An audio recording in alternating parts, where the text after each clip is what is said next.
Mag-alas 8 na rin ng gabi, kaya niligpit ng isang matandang si Teryo ang kanyang mga gamit sa pagtitinda ng turon at palamig.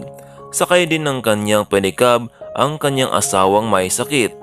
Hindi kasi niya ito maiwan na mag-iisa sa bahay, kaya naman ay mula noong nagkasakit ito, 4 na taon na ang nakararaan, ay lagi niya itong kasama sa pagtitinda sa harapan ng simbahan.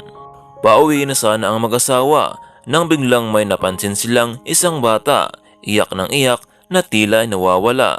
Sa pag-alala ay nilapitan agad ito ng matanda. "Nawawala ka ba, Tutoy?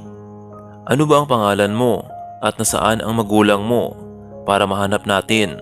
Sunod-sunod na tanong ni Mang Teryo. "Kanina ko pa po sila hinahanap. Magkakasama po kami sa may pamilihan. Ngunit paglingon ko ay wala na po sila. Naglakad po ako ng naglakad at sumakay ng jeep. Nang wala po akong maibayad ay pinababa po ako dito. Tulungan niyo po ako makauwi sa amin," sambit ng bata. "Huwag kang umiyak at pangako ko sa iyo ay tutulungan na kita. Ako nga pala si Mang Teryo at matagal na akong tendero dito. Sumama ka muna sa akin para ma-report kita sa pulisya." Sumama naman ang bata kay Mang Teryo. Ngunit pagdating nila sa hempila ng pulisya ay nagkagulo roon dahil meron silang nahuling malaking sindikato. Upang maiwas sa kaguluhan ang bata, pati na rin ang kanyang asawang may sakit, ay pinasya na lamang ni Mang Teryo na umuwi muna sa kanilang bahay. "Ayos lang ba sa'yo, iho, na tumuloy ka muna sa aming bahay? Hindi kasi kita basta't maiwan na lamang sa may lansangan. Bukas na bukas ay hingi tayo ng tulong sa may barangay para may makaalam ng kinaroroonan mo. Ako po si Darin. Ang nanay ko po ay si Meli at ang tatay ko po ay si Fred. 6 na taong gulang na po ako." Nahihiyang sabi ng bata. "Teryo naman ang tawag nila sa akin at ito naman ang aking asawa na si Tining. Huwag kang mag-alala dahil hindi ka namin pababayaan at hindi magtatagal ay makakauwi ka na rin sa inyo," wika muli ng matanda. At sa wakas ay nakarating na rin sila sa tahanan ng mag-asawa. "Pasensya ka na sa aming munting barong-barong. Alam kong hindi ka magiging komportable dito, pero mas mainam na nasa piling ka namin kaysa naman sa daan. Maghapunan ka muna at tiyak kong hindi ka pa kumakain." Nahihiyaman ang bata, ngunit agad niyang tinanggap ang alok ni Mang Teryo na pagkain dahil kumakalam na rin ang kanyang sikmura. Kinabukasan ay hindi muna nagtinda si Mang Teryo. Dinala niya sa barangay ang bata at pagkatapos noon ay gumawa pa sila ng ibang paraan upang makita mismo ang bahay ng bata. "Tiyak kong hinahanap ka na rin ng mga magulang mo. Pilitin mong alalahanin ang mga detalye kung saan kayo nakatira," paliwanag naman ng matanda. Ngunit kahit anong pagtatanong nila ay walang nakakilala sa bata at kung saan ito nakatira.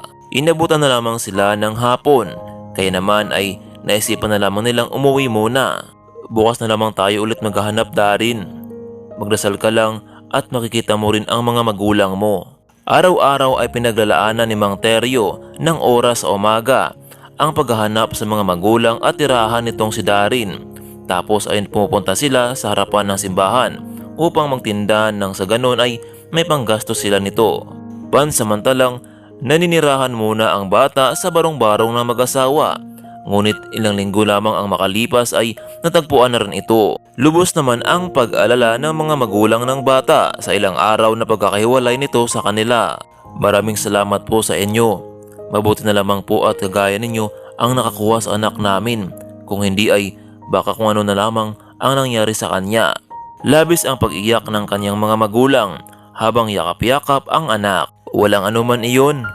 Ginawa lang namin ang nararapat at saka mabuting bata iyang si Darin. Masaya kaming mag-asawa na nakilala namin at nakasama kahit sa sandali ang anak ninyo." Tugon naman ito ni Mang Teryo.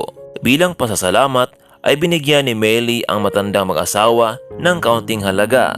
"Para po ito sa inyo. Alam ko pong hindi ito gaanong kalakihan, pero sana po ay tanggapin ninyo bilang tanda namin ng aming pasasalamat." At mula noon ay hindi na nakita pa ni Mang Teryo ang batang si Darwin. Nagpatuloy ang buhay nilang mag-asawa sa pagtitinda sa tapat ng simbahan. Taon din ang lumipas ay tuluyan ng binawian ng buhay si Manang Tining. Masakit kay Mang Teryo ang paglisan ng asawa. Bukod pa roon ay meron itong suliraning dinadala. Mahirap pa sa daga itong si Mang Teryo dahil sa katandaan ay hindi na niya magawang magtinda tulad ng dati. Umaasa na lamang si Mang Teryo sa bigay ng mga kapitbahay. Dagdag pa rito ay ang pagbabadya ng pagpapaalis sa kanya sa tirahan. Mang Teryo, umalis na po kayo sa lugar na ito. Mapipilitan po kaming gigibain ang tahanan ninyo. Sambit ng opisyal. Bakit hindi nyo na lamang hintayin ang pagkasawi ko? Matanda na rin ako at kaunti na lamang ang araw na lalabi sa akin. Bibigyan kayo ng 1 linggong palugit, Mang Teryo, para makahanap kayo ng malilipatan.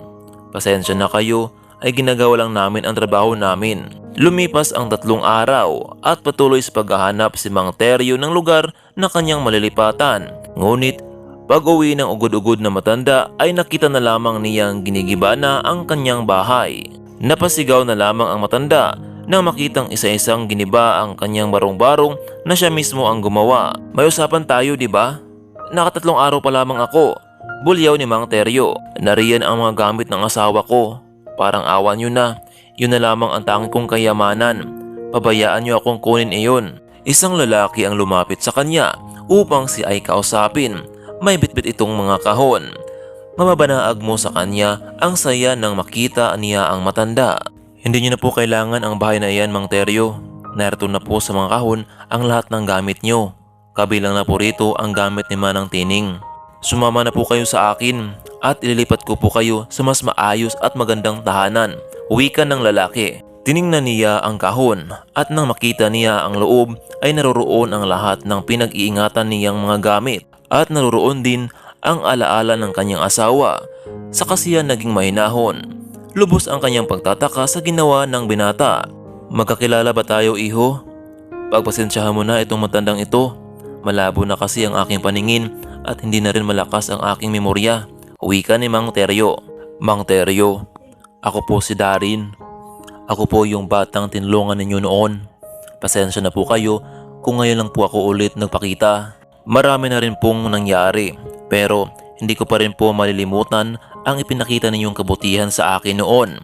Malungkot lamang dahil wala na pala si Manang Tining, pero nais ko po kayong tulungan. Sumama na po kayo sa akin. Ako na po ang siyang bahala sa inyong panggamutan at sa lahat ninyong pangangailangan. Gusto kong makabawi sa lahat ng kabutihan ninyo sa akin noon. Kahit hindi niyo ako kaano-ano, ay kinupkup niyo ako at pinakitaan ng kabutihan.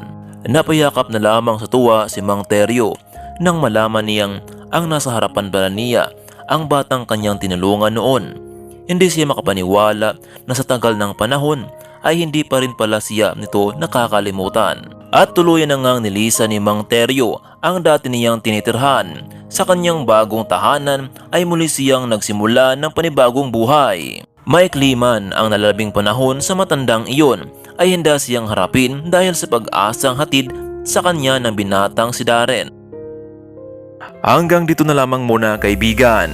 Maraming salamat sa walang sawang pagsuporta sa aking munting channel. Hanggang dito na lamang at paalam.